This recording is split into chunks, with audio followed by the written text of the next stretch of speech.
Well, thanks to our candidates for answering all those questions and for the questions we got from the audience. And thanks very much for the audience for doing that.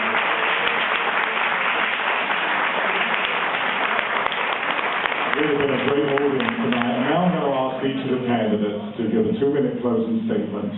And we will go in reverse order to our opening statement and ask Stephen Weber to give the first statement. Well, I guess just to reiterate, what I bring to the table is 25 years of business experience. What I'm looking to do is correct a budget that is, and a budget process that are in dire need of help. I believe we need to work more within that budget to come up with the dollars we need for the social services that are critical to not only District 10 but the city itself. I believe we need to do and work on constructive and well-supervised development. We're stuck with what we have. Projects are not going to go away. The development is there. We're going to have to develop. The city's not going to survive without it. It's not going to grow. It never has without development. But I think the problem is we've seen too many times the development is not managed properly. There is no oversight. And I would have to absolutely agree with Nisi that what we see out there now is the potential for a mismanagement of a badly needed project. Again, because there is no oversight, there is nobody standing behind the developers and asking why it hasn't started. There's nobody watching that the promises that they've said and made aren't being done. And those are the kind of things that we need to work on so that we wind up with the healthy, happy, diverse community that we're really looking for, and not something that is a one-dimensional development. Thank you.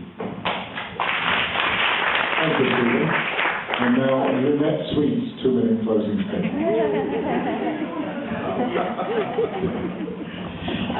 Thank you all for actually sitting through this tonight, because it's not easy sitting up here and talking, let alone sitting out there and listening. What we're all doing right now is a job interview. We all want to be the next supervisor of District 10, so we're interviewing right now, and you guys are our bosses. But you'd be our bosses if we were supervisor anyway, so it's only right and appropriate that you're doing this. But what I need to tell you is that I'm the right candidate. I know it, and for this time and for this district, I'm it.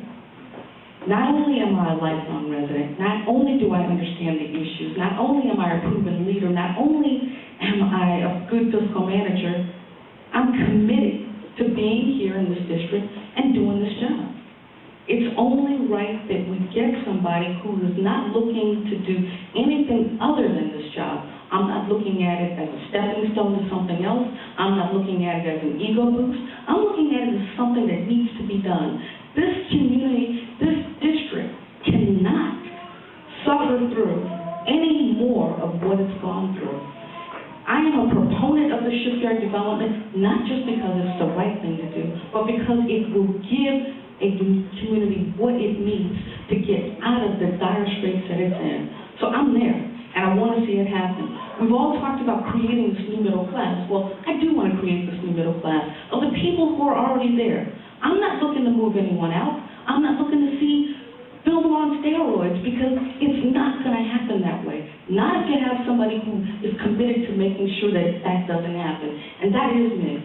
I know it, and I hope that come November 2nd, you all will at least look at me as one of your choices.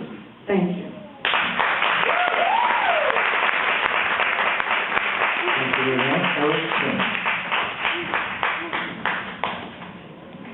Thank you, Keith, and thank you everyone for coming out tonight. You know, I've been very fortunate and blessed human being. I grew up in Washington, D.C., which for over 40 years suffered from blight after the riots when Martin Luther King was killed. It took over 40 years for people to suffer, just as many of the folks in this community have. Finally, after a protracted battle, we turned it around. As community came back, the Caucasian community, the Asians, Latinos, and most importantly, for me, the African American community. My wife was from San Francisco, and when she brought me here and I moved to District 10, I was surprised at what was here. I'd never seen anything like that. That's what moved me to be part of the environmental justice movement. That's what moved me to try to convert Uni's fleet to biodiesel, and we did that. That moved me to work at the wastewater treatment plant, collecting grease and turning that into biodiesel and creating green jobs. I have a sort of a vision for District 10. That's a vision I hope many of you share. It's a vision of open space. It's a vision of jobs. It's a vision of reclaiming your heritage, your birthright, of protecting your children. That's why I want to run for supervisor. That's what I want to see for the folks here. Everybody in this room deserves a better quality of life.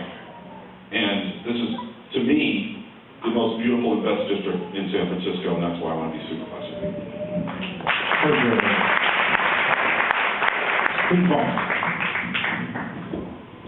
Thank you, Keith.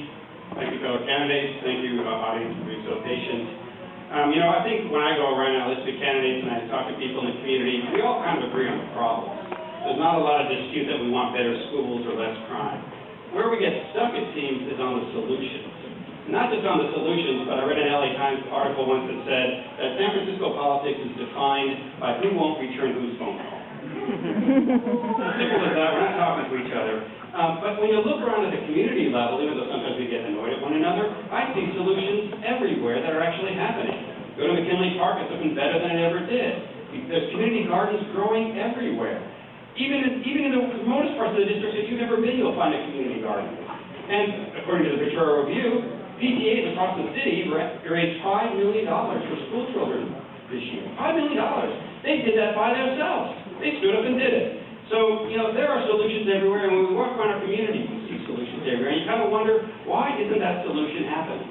So why is it there's a police station on 22nd and 3rd in Dogpatch that's been sitting there decaying, a beautiful building that's across the street from a thriving building that I actually work in? Why is it that after-school programs aren't working correctly? Why is it when I walk into my daughter's school at Alvarado when she went there are kids on this side getting bad educational after-school programs, and this on this side that were thriving? Why are those things? And the reason is that there is no reason they have to be that way. We just need to have a board of supervisors and a mayor that are ready to get to work, that are ready to stop sitting on their bar stool, waiting for someone to buy them a drink, and understand that we have to buy our own drinks once in a while. We've got to grow up. We've got to take care of our city. And let me just say one more thing. You know exactly what you're getting if you elect me. I have put myself out there in this community for 5 years in the Potrero review. I just say what I say. And you guys know that. I have put myself out there in Bayview, Hunters Point, and Mid Valley, in people's homes, providing them with energy-saving devices. I've been out there. You know where you stay. Thank you.